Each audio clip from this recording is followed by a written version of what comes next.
नमस्ते दोस्तों। कई बार आप लोग एक टर्म के बारे में सुनते होंगे, एनडीए। जी नहीं, मैं नेशनल डेमोग्राफिक अलायंस के बारे में बात नहीं कर रहा। मैं बात कर रहा हूँ नॉन डिस्क्लोजर एग्रीमेंट के बारे में। जब भी कोई कंपनी किसी एम्प्लॉय को हायर करती है तो कंपनी इस चीज़ को ध्यान में रखती है कि उस कंपनी में जितने भी कुछ वैसे सीक्रेट इंफॉर्मेशन हो जो आउटसाइड वर्ल्ड को ना पता चले। तो वैसे केस में वो लोग अपने एम्प्लॉय से एक नॉन डिस्क्लोजर एग्रीमेंट साइन करवाते हैं। ये एक लीगल एग्रीमेंट होता है जिसके तहत जब एम्प्लॉय किसी एक कंपनी के साथ जुड़ती है तो उसमें उस एम्प्लॉय को ये चीज़ का ध्यान रखना पड़ता है कि कंपनी से रिलेटेड कोई भी सीक्रेट इंफॉर्मेशन बाहरी लोगों के साथ वो डिस्कस नहीं कर सकता। ऐसे में कंपनी जो है वो अपने इंफॉर्मेशन की सीक्रेसी को भी मेंटेन कर लेता है और एम्प्लॉय जो है वो कंपनी के साथ एक बॉन्ड में आ जाता है जिससे वो कंपनी के सीक्रेसी को मेंटेन करने में मदद करता है। अगर एक एग्जाम्पल के तौर पे देखा जाए तो हम लोग कई बार केएफसी में खाना खाने जाते हैं। केएफसी का अपना खुद का एक सीक्रेट इंग्रेडिएंट होता है। जब भी कोई कुक केएफसी में हायर किया जाता है तो कंपनी उसके साथ एक नॉन डिस्क्लोजर एग्रीमेंट साइन करवाती है जिसके अंतर्गत उस सीक्रेट इंग्रेडिएंट को एज ए सीक्रेसी रखा जाता है जिससे बाहर किसी भी तरह के केएफसी के कंपटीटर्स को इसके बारे में पता ना चले। तो आइए हम लोग सबसे पहले जानते हैं कि ये जो एग्रीमेंट है ये कितने प्रकार के होते हैं। ये एग्रीमेंट यूजुअली 3 प्रकार के होते हैं। सबसे पहला यूनिलैटरल एग्रीमेंट, जिसके तहत बस एक पार्टी को ही साइन करना पड़ता है, जिसमें मोस्ट ऑफ द केसेस में ये एम्प्लॉय ही रहती है।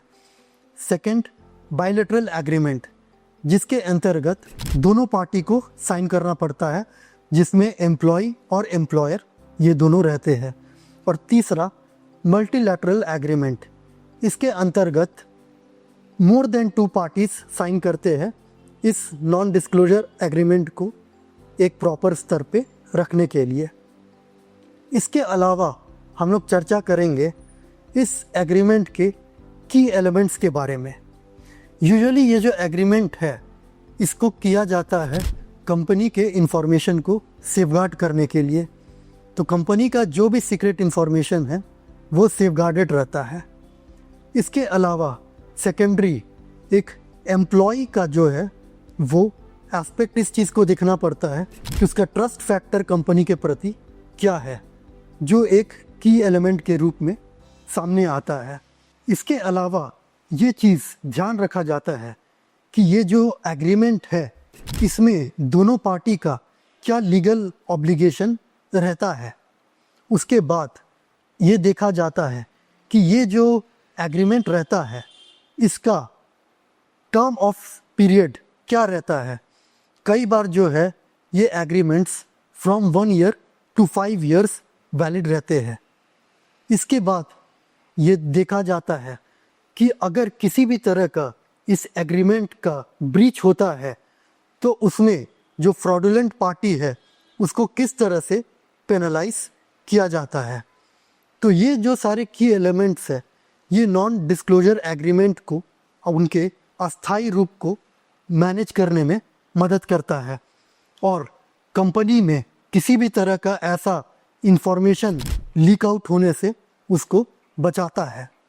लेकिन इसमें एक चीज़ ये भी ध्यान रखने का है कि कई बार जो होता है एम्प्लॉइज़ नॉन डिस्क्लोजर एग्रीमेंट को जल्दी साइन कर देते हैं बिना पढ़े, जिसके वजह से कई टर्म्स एंड कंडीशन उस एग्रीमेंट में ऐसे रहते हैं जिसमें उनकी पर्सनल फ्रीडम को अफेक्ट होते हैं।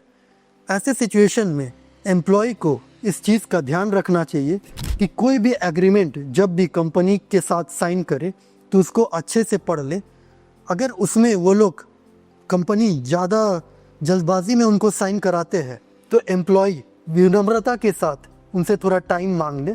इससे ये फ़ायदा होता है कि किसी भी तरह का जो है ब्रीच इन फ्रीडम एम्प्लॉय के केस में नहीं होता है। उम्मीद करते हैं कि आपको ये नॉन डिस्क्लोजर एग्रीमेंट का वीडियो अच्छा लगा। आगे भी ऐसे वीडियोस के लिए मेरे चैनल को सब्सक्राइब ज़रूर कीजिए। जानकारी है ज़रूरी।